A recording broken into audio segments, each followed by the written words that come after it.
नमस्कार विद्यार्थी मित्रांनो, आपण क्लास 10 सर्कल चॅप्टर मध्ये प्रॅक्टिस सेट 3.2 चा क्वेश्चन 4 पाहत आहोत या व्हिडिओ मध्ये. ओके, बघा याच्यामध्ये 3 क्वेश्चन दिलेत आपल्याला. या 3 पैकी फर्स्ट क्वेश्चन आपल्याला असा दिला आहे की प्रूव्ह करा म्हणते की एपी आणि बीक्यू ला पॅरलल. बघा एपी जी लाईन आहे ही आपली एपी लाईन या ठिकाणी सेगमेंट एपी आहे आणि बीक्यू जी आहे ती या ठिकाणी आहे. या दोघांना आपल्याला पॅरलल प्रूव्ह करायचं आहे. एपी आणि बीक्यू, एपी आणि बीक्यू या दोघांना पॅरलल प्रूव्ह करायचं. तर बघा आपल्याला पॅरलल प्रूव्ह कसं करायचं. सुरुवातीला आपण हा ट्रायंगल जो आहे या ट्रायंगलचा विचार करू.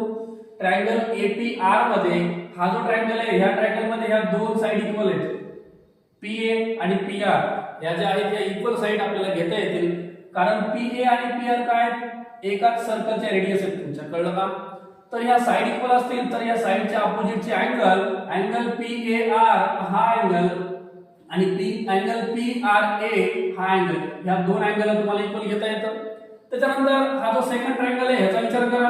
या ट्रायंगल मध्ये सुद्धा ह्या साइडला आपल्याला इक्वल घेता येईल, कारण ह्या एकाच सर्कलच्या रेडियस आहेत. त्याच्यानंतर ह्या जर साइड इक्वल असतील तर हे अँगल आणि हे अँगल, साइडच्या अपोजिटचे अँगल आपल्याला आयसोस्केल ट्रायंगल थेरम नुसार इक्वल घेता येतील आणि हे अँगल इक्वल आले. मग त्याच्यानंतर बघा पुढचं जे स्टेटमेंट आहे त्याच्यामध्ये हा अँगल आणि हा अँगल आपल्याला व्हर्टिकल मध्ये इक्वल लिहिता येतो आणि जर हे इक्वल येत असतील तर हा आणि हा पण इक्वल येतो. आणि जर ए आणि बी जर इक्वल येत असतील तर ए आणि बी हे अल्टरनेट अँगल समजून आपण एपी आणि बीक्यू ला पॅरलल लाईन म्हणू शकतो. कळलं का? जर अँगल इक्वल असतील तर अल्टरनेट अँगल टेस्ट नुसार आपल्याला एपी आणि बीक्यू या दोन सेगमेंटला पॅरलल म्हणता येतं. ओके, चला लिहून घेऊ आपण. बघा पहिले काय करायचं, हा जो ट्रायंगल आहे ह्याच्यामधल्या साइड आणि अँगल इक्वल दाखवून घेऊ. Okay, in a triangle first दिला आपल्याला इन अ ट्रायंगल हा जो आहे हा आहे आपला एपीआर.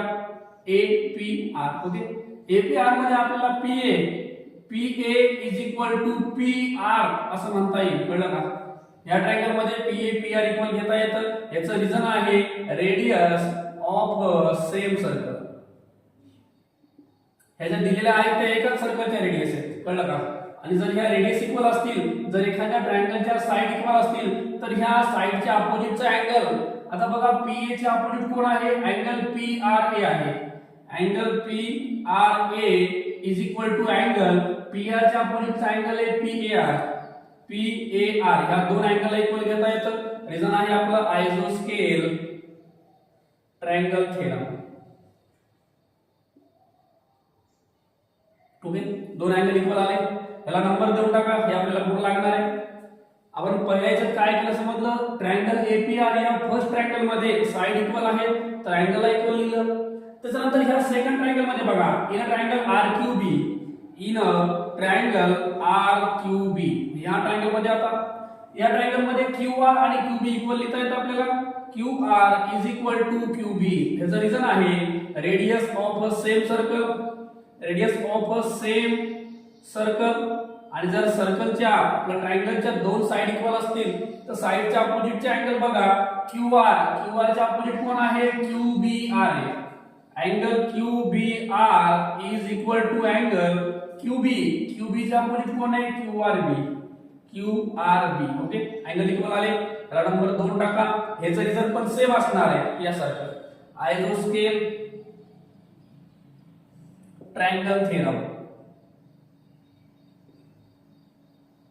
ओके, हे 2 पॉइंट झाले आपले. त्याच्यानंतर बघा आता मी काय करतोय, पुढचा पॉइंट जो आहे पुढच्या पॉइंट मध्ये मी हा अँगल पीआरए आणि क्यूआरबी या दोघांना व्हर्टिकली अपोजिट म्हणून लिहितो. ओके, मग हा जो आहे हा कोणता आहे? Angle PRA is equal to angle हा येतो क्यूआरबी. ह्या दोन अँगलला आपल्याला व्हर्टिकली अपोजिट म्हणून इक्वल लिहिता येतं. रिझन लिहून टाकायचं. Number 3 vertically opposite.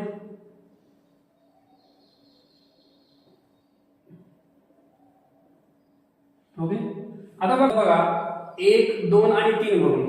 आता हे 1, 2 आणि 3 जे आहे 3 इक्वेशन, ह्या 3 इक्वेशन मध्ये लक्ष द्या. आता हे जे व्हर्टिकली अपोजिट आहेत हे दोघं इक्वल आहेत. आता व्हर्टिकली अपोजिट बघा पीआरए कुठे? बघा पीआरए या ठिकाणी तुमचा पीआरए. ओके, आणि दुसरा आहे क्यूआरबी या ठिकाणी. ओके, मग इक्वेशन 1 आणि 2 मध्ये असं दिलं आपल्याला की पीआरए आणि क्यूआरबी इक्वल आहेत. हे दोघं इक्वल आहेत 3 मध्ये. 3 मध्ये हे दोघं इक्वल आहेत, पण 1 आणि 2 मध्ये ह्या दोघांच्या इक्वल मध्ये कोण आहे? PAR आणि QBR आहे. कळलं का? मग ह्या दोघांच्या इक्वल मध्ये असलेला जो भाग आहे त्याला पण आपल्याला इक्वल लिहिता येतं. मग फ्रॉम 1 2 and 3 वरून मी लिहितोय angle PAR is equal to angle QBR. Okay. आणि हे जर इक्वल असतील तर हे जे आहेत का बघा, PAR हा वाला आणि QBR हा वाला अँगल. जर हे दोन अँगल इक्वल असतील तर हे अल्टरनेट अँगल इक्वल म्हणून आपल्याला लाईनला पॅरलल म्हणता येतं. ओके. तर मी काय करतोय, PAR च्या ऐवजी काय करतोय B. बघा PAB आणि सेकंड अँगल जो आहे QBR च्या ऐवजी QBA. Angle QBA. Okay. QBA. Okay. हे अल्टरनेट अँगल इक्वल असतील तर सेगमेंटला दिलेल्या लाईनला आपल्याला पॅरलल म्हणता येतं अल्टरनेट अँगल टेस्ट नुसार. ओके. तर डायरेक्ट म्हणा देअरफॉर सेगमेंट आपली कोणती आहे, AP is parallel to segment BQ. याचा रिझल्ट लिहून टाका, alternate angle test for parallel line. Okay. अशा प्रकारे हा क्वेश्चन आपल्याला सॉल्व्ह करायचा होता. त्यामधला सेकंड क्वेश्चन दिलाय आपल्याला, ट्रायंगल APR आणि ट्रायंगल RQB ह्या दोघांना आपल्याला सिमिलर दाखवायचे. आता APR कुठे बघा, APR हा ट्रायंगल आहे आणि RQB जो आहे तो हा ट्रायंगल आहे. या दोघांना सिमिलर दाखवायचे. तर सिमिलॅरिटीचे आपल्याकडे टेस्ट आहेत बघा, एक तर अँगल टेस्ट आहे, नंतर साइड सिमिलॅरिटी आहे, त्यानंतर आहे साइड अँगल सिमिलॅरिटीच्या तीनच टेस्ट आहे बघा. अँगल इथं पण अँगल आणि हा अँगल, हे दोन अँगल इक्वल आहेत आणि इथं हा वाला आणि हा वाला अँगल इक्वल आहे. हे आपण फर्स्ट क्वेश्चन मध्ये हे अँगल इक्वल प्रूव्ह केले होते, कारण ट्रायंगलच्या साइड इक्वल होत्या, साइड वरून अँगलला इक्वल घेतलं होतं. ओके. तर बघा काय लिहिता येईल, इन ट्रायंगल हा पहिला वाला APR आहे अँड सेकंड ट्रायंगल RQB. ह्या दोन ट्रायंगल मध्ये बघा याच्यात अँगल PAR घेतला मी, अँगल PAR घेतला तर ह्याला इक्वल PAR ला इक्वल इथला कोण आहे, अँगल QRB आहे. ओके. PAR तर ह्याला कोण आहे, QBR. दुसरा अँगल आहे तुमचा सेकंड PRA आणि PR आणि A घेतला तर इकडचा कोण घ्यायचा बघा, QBR. Angle QBR. ओके. झाले दोन ट्रायंगल इक्वल, दोन अँगल इक्वल झाले, दोन अँगल इक्वल. तर therefore triangle APR is similar to triangle RQB. Test वापरली आपण या ठिकाणी, अँगल सिमिलॅरिटी टेस्ट. ओके. त्याच्यानंतर थर्ड क्वेश्चन बघा, तुम्हाला PAR दिलाय 35. PAR कुठे, हा दिलाय तुम्हाला 35 डिग्री. तुम्हाला फाइंड आउट करायचं RQB हा इथला अँगल तुम्हाला काढायचा. ओके.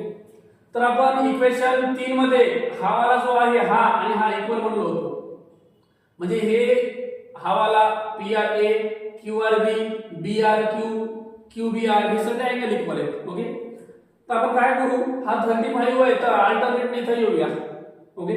किंवा हा आणि हा इक्वल आहे, हे दोघं इक्वल आहेत तर लिहून घेऊया angle PAR is equal to angle PRA. हे दोघं इक्वल आहेत. ओके. त्याच्यानंतर दोघं इक्वल असतील तर देअरफॉर अँगल PRA चं मेजरमेंट काय असणार आहे, आपलं 35 डिग्री असणार आहे. त्याच्यानंतर व्हर्टिकली अपोजिट मध्ये आपण 3 मध्ये असं दाखवलं होतं की हा वाला आणि हा वाला इक्वल आहे, व्हर्टिकली अपोजिट. बघा मग डायरेक्ट लिहिता येईल angle PRA is equal to angle QRB. Vertically opposite मध्ये हे इक्वल होते फ्रॉम 3. आपण 3 मध्ये दाखवलं होतं व्हर्टिकली अपोजिटची पेअर इक्वल. ओके. तर डायरेक्ट देअरफॉर अँगल QRB म्हणून अँगल QRB हा कसा येणार आहे, 35 येणार आहे, हा 35 वाला. तर QBR हा जो आहे हा इक्वल होता, इक्वेशन 2 मध्ये आपण ह्या दोघांना इक्वल दाखवलं होतं. तर angle QRB is equal to angle QBR. हे कुठे होते, फ्रॉम 2 मध्ये होते, फ्रॉम 2 वरून.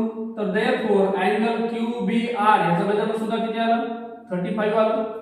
आता हा जो ट्रायंगल आहे QRB या ट्रायंगल मध्ये तुम्हाला हा भेटला बघा, हा QBR हा इथं भेटला आणि हा QRB हा क्यू आर बी इथं भेटला, हा मला एक अँगल, हा मला एक अँगल, राहिला एक अँगल कोणता राहिला आर क्यू बी तुम्हाला फाइंड आउट करायचा आहे. ओके, तर अँगल सम प्रॉपर्टी वापरा. अँगल सम प्रॉपर्टीने तुम्हाला आर क्यू बी काढता येईल. ओके, मग लिहा अँगल आर क्यू बी प्लस हा वाला अँगल पी आर ए आणि प्लस मध्ये हा वाला क्यू बी आर, तिघांची सम 180 लिहिता येते. रिझन आपलं angle sum property, angle sum property. Okay, मग या तिघांपैकी आरक्यूबी तुम्हाला काढायचा आहे. असंच ठेवून द्या आरक्यूबी. हे आहे 35 डिग्री आणि हा पण 35 आहे इज इक्वल टू 180, म्हणजे अँगल आरक्यूबी प्लस हे तर 70 इज इक्वल टू 180, म्हणजे अँगल आरक्यूबी आहे तुमचा 180 मायनस 70. ओके, तर therefore angle RQB is equal to 180 मधून 70 मायनस करा 110 डिग्री. ओके, अशा प्रकारे हा प्रश्न आपल्याला सॉल्व्ह करायचा होता. व्हिडिओ आवडला असेल तर लाईक आणि सबस्क्राईब करायला विसरू नका.